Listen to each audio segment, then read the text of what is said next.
self-protection. They had opened it back up, and certain people went in there as agents, starting to cause extraordinary changes in valuations. This is the manner in which you create a bubble so that the thing, when it does pop, it goes down to a lesser value than what it was before. So instead of paying a reasonable price for something, you end up picking it up for pennies on the dollar. Same thing that the Rothschilds did to Great Britain. Exactly. It's it's a standard operating procedure. Buy low, sell high. Well, if you buy low or on an emergency basis, and this is anything, companies, people, whatever, it can be stocks, it can be bonds, you name it. If you can get something on an emergency basis, you always pay less than the value. Generally, it's less than 50%. Now, what Soros was looking for was about 30 to 40%, and he would have owned Russia. Now, if that does not give people the understanding as to why the man was issued an arrest warrant, I don't know what could. But that'll give you an idea as to why it was shut down. They've reconfigured it, and they've cleansed it in some ways of the capability of certain people to operate within it. And this should put them on good footing. That's the answer to that one. What about the U.S. and our stock exchange here? Because we know that they've been doing the same dirty tricks here. What kind of protection are we going to instill here so that people's faith in the stock market will return? Well, you have to remember that the stock market is bogus in terms of its valuation. The actual valuation right now is around 6,000. Now, that's going to shock people because it's at 13 or somewhere. I'm going to say, remember what happened in housing. And in some cases, it's still happening. You have an extraordinary adjustment, and that's what the word they use is. And then you have things that hold certain value. Some go down a little bit more, some go up a little bit more, but it basically stays right around the general value. The housing market today basically is at its more of a true value than it has been in a lot of years. Now, this is also true of what's called paper investment. Real estate is supposedly a solid investment. Its physical qualities say so. When you're dealing with paper, and that can be currencies, bonds, credit default swaps, stocks, doesn't matter. You're dealing with something that is valued according to a formula made up, and I'll say that again, made up by people who think they understand what the real value is. Any stock will have a multiple times earnings. Well, that means that earnings might be 3, 4, 5. The earnings will be projected that this particular whatever it is will maintain a certain amount of value for a specific period. In other words, the earnings will continue to come in. The problem with that is that it is all paper. It is all fictitious. And you have to understand the difference between the true value, and this is after all expenses and debts. This is no multiple. Then you get to the true value of a stock. You've got some that are valued, I can give you an example of $600. There's a couple of them in that area.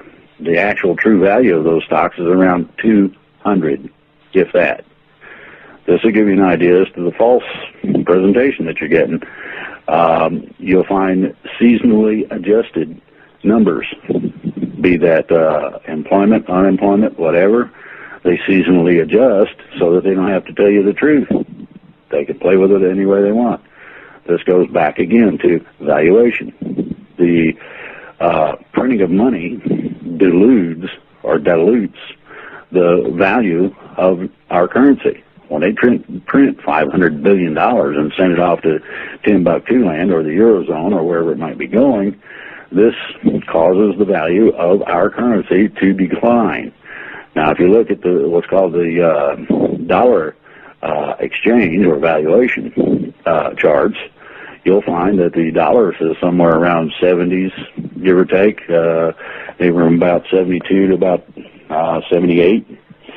I find it extraordinarily interesting that if you create 500 widgets, it has a certain value.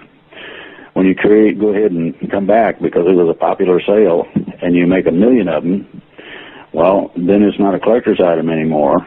And there's so many of them out there that you see these ads on TV, 1995 and that sort of stuff. The same thing's true of currencies.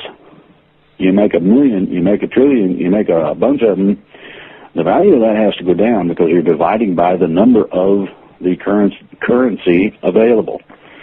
Okay, same thing's true of stock. When a stock splits, they're diluting the value. That's just like adding sugar or something to water. You don't see the sugar anymore. Well, the value does the same.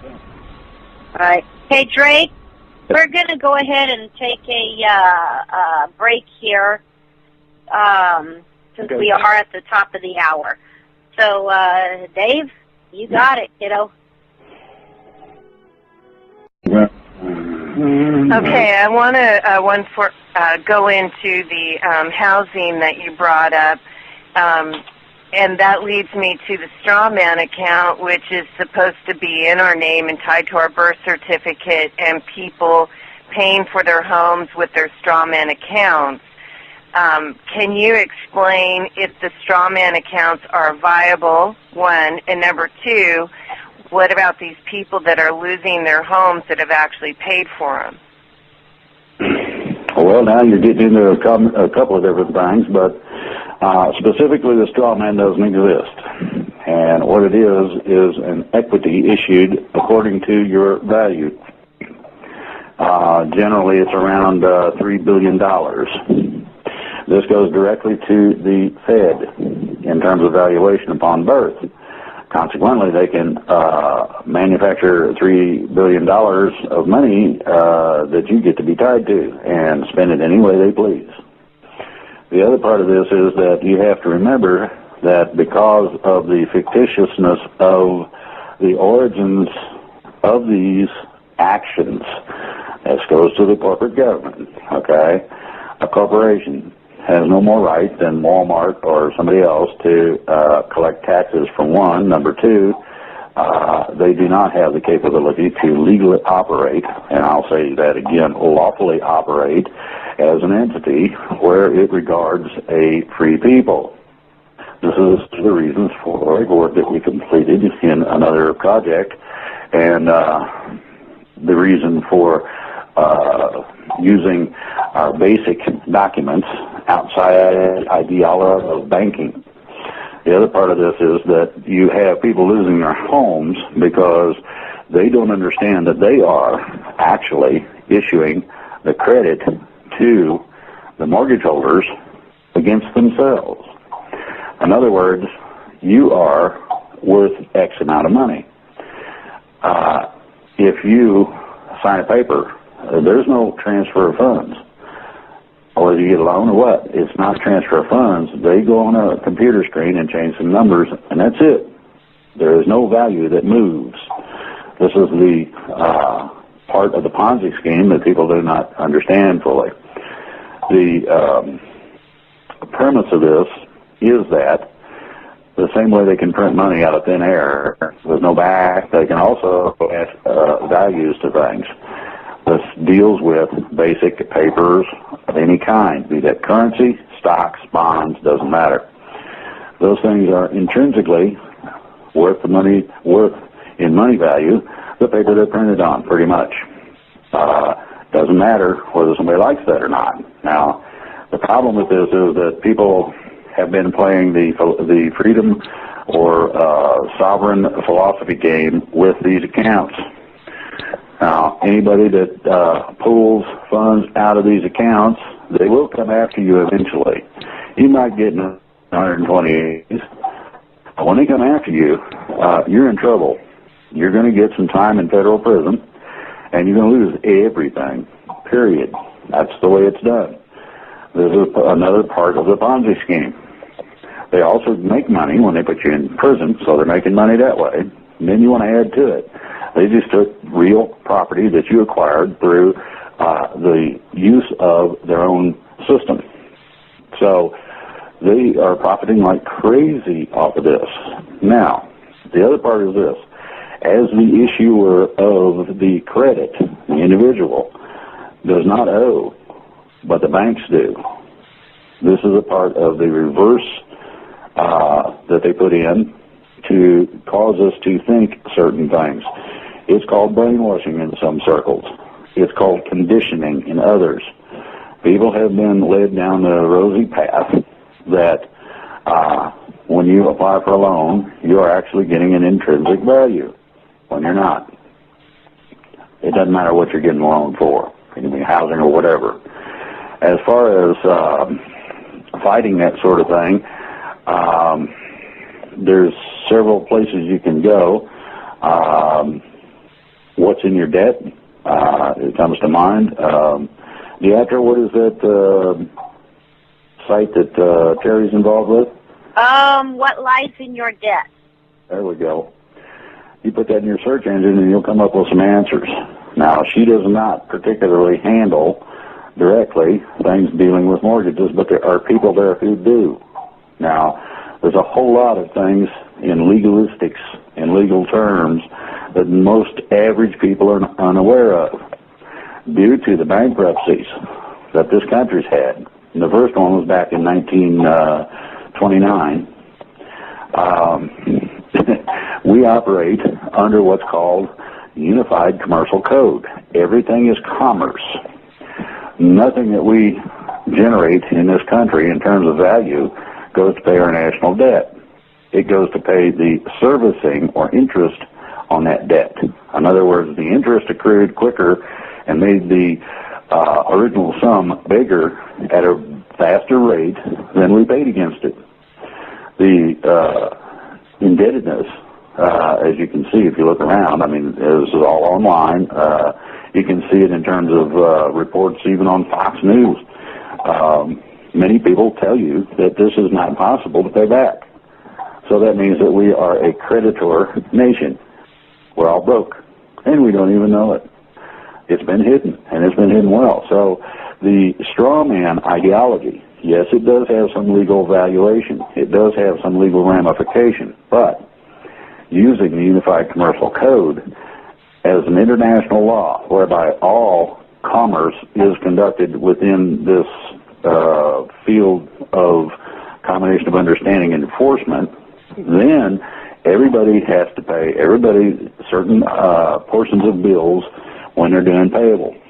So it also outlines contracts, exactly their legal condition, the manner in which you can sign one so that they cannot say, well, you agreed to the contract, so this, and this applies when it's not written anywhere in the contract. And I'll give people a good example. If you got a driver's license, when you sign that thing, you sign up for each and every last regulation, rule, and law dealing with driving wherever you're at. That's not what the driver's license says. You just don't know what you're signing. So you use UCC 1-308, called a reservation of rights. That means there is no implied contract. Now, if you want to start some stuff and you're paying federal taxes, I would suggest that you put reservation of rights on above your name when you sign it. You will get a message back, I guarantee. You may not like it. So it would be a good idea for those who decide to do so to have a good lawyer. So that's basically the answer to that. It's fictitious, does not exist, and has been done simply so that people can take your money in a Ponzi scheme. Next question. With all the problems with mortgages and the banks right now, it seems to me like it would be very problematic and high drama to be purchasing a home at this time. So what would you recommend for people that are looking to buy a home at this time? Well, first of all, I'd make sure that the deal is structured correctly. I'd make sure that the property they're looking to buy is comparable to valuations done on properties similar to it within that area.